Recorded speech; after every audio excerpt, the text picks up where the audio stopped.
স্বামীর কাছে প্রশংসা শুনতে কার না ভালো লাগে বলেন? সেটা আর আমার ভাগ্যে হলো না। তো হ্যালো এভরিওয়ান, শুভ সকাল। সবাইকে নমস্কার। তোমরা সবাই কেমন আছো? আশা করি সবাই অনেক অনেক ভালো আছো। এটা হচ্ছে শুক্রবার সকালের ভিডিও। আর আমার স্বামী চেয়েছে খিচুড়ি খেতে, তাও আবার কিসের খিচুড়ি জানো? লাল চালের খিচুড়ি। তো এই লাল চালের খিচুড়ি রান্না করতে অনেক সময় লাগে। তো দেখো আমি হচ্ছে আগে সবজিটা সুন্দর করে ভেজে রেখে দিয়েছি, আর ওই যে লাল চাল আর হচ্ছে চাউল ধুয়ে রেখে দিয়েছি। তো ভেজে এটা আমি প্রেশার কুকারে দিয়ে দিব। কারণ একটাই, সেটা হচ্ছে প্রেশার কুকারে না দিলে এটা অনেক সময় লাগে ফুটতে, মানে ভাতটা হতে।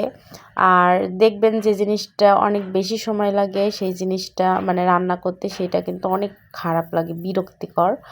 তো যাই হোক, প্রেশার কুকারে দিয়ে দিলাম, আর একটু জল বেশি করে দিয়েছি, যা হয় হবে। এতক্ষণ ধরে রান্না করা, তো দেখি আমার স্বামী আজ খেয়ে দিয়ে কী বলে। কখনো আমার মানে কোনো রান্নার প্রশংসা সহজে করে না, কারণ ও ভালো হলেও খায়, খারাপ হলেও খায়, কোনো কিছু বলে না। তো যাই হোক, দেখি আমার স্বামী কী বলে খেয়ে দিয়ে।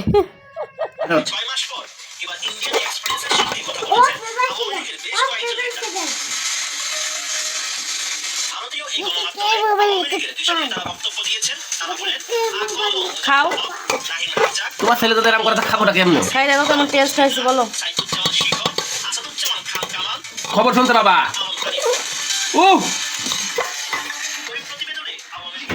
নিগা যা দেখা যা। দুধের গাবিটা কই? আরে খাও, খাই বলো কেমন হয়েছে। হেভি হয়ে যায়। এই প্রথম বললাম আমার কোনো রান্নার প্রথম। লবণে পুড়িয়ে গেছে। কে খিচুড়ি মিচুড়ি খবরদার দিবা না। কিসে কিসে? প্রেশারে খিচুড়ি তো প্রেসারে দিলাম। দিবা না তো? তো তুমি না বললে যে খিচুড়ি প্রেসারে দিতে? কারণ কি, খিচুড়ি ভাতের যে ঘুনোটা সিটির মধ্যে যায়, আটকা যায়। আটকা সিটির মধ্যে যায়, আটকা যায়। কি ভাব? ভাব তো তখন আর ভাব বেরোতে পারে না, বাস্ট যায় প্রেশার। তোমার ডাল মাল দেয় যায়? ডাইলে তো দেওয়া নিষেধ। তোমার দেয় কে? মানুষ তো কেনে ডাল দিয়া জন্য। ডাল দেয়, তোমার জল দেয় না ডালের মধ্যে। কি জল ছাড়া দেয় না? ঘোটা কি আছে? ঘুটলি বারে চাল গলিনি। ওই তো দেখো কেমন মজা, এতক্ষণ ধরে মনে হচ্ছে ভাত লেটা কাটা গেছে, তাও বলে ভাতটা ফোটাতে চাল। তো শুনতে পেলে তো তোমরা, প্রশংসা পেতে গিয়ে পেলাম না, এটা আমার দুর্ভাগ্য, পোড়া কপাল। যাই হোক, তো মোটামুটি খিচুড়ির টেস্টটা ভালো হয়েছিল, কিন্তু নিচের থেকে তলার থেকে ধরে গিয়েছিল। ওটা কোনো ব্যাপার না, ওটা ম্যানেজ করে নিয়েছি, খেয়ে নিয়েছি নিজেরাই তো।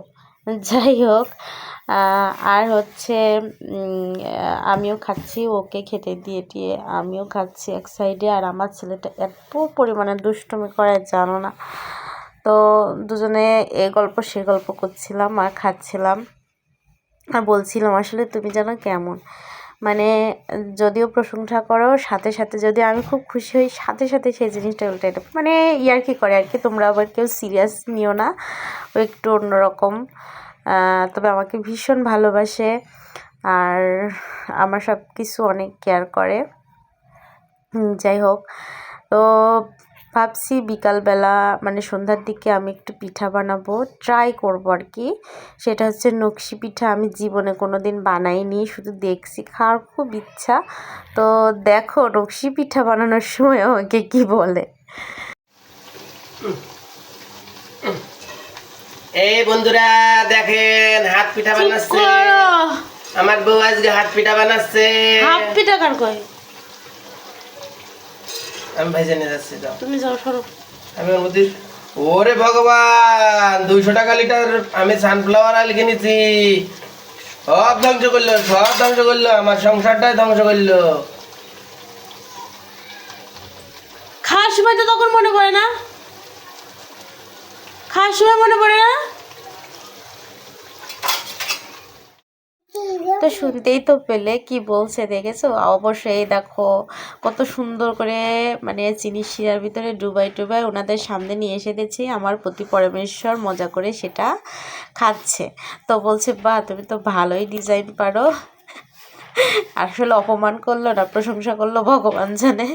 কারণ এই ডিজাইন যারা মানে নকশি পিঠা বানায় তারা যদি এই ডিজাইন দেখে তারা তো প্রচণ্ড পরিমাণে হাসবে। যাই হোক, কিচ্ছু করার নেই। আর দেখো বোতলের অবস্থা, আমার ছেলে বোতলকে পঙ্গু করে দিয়েছে। তো আজকের মতো এ পর্যন্তই। সবাই ভালো থাকো, সুস্থ থাকো, সুন্দর থাকো, টাটা।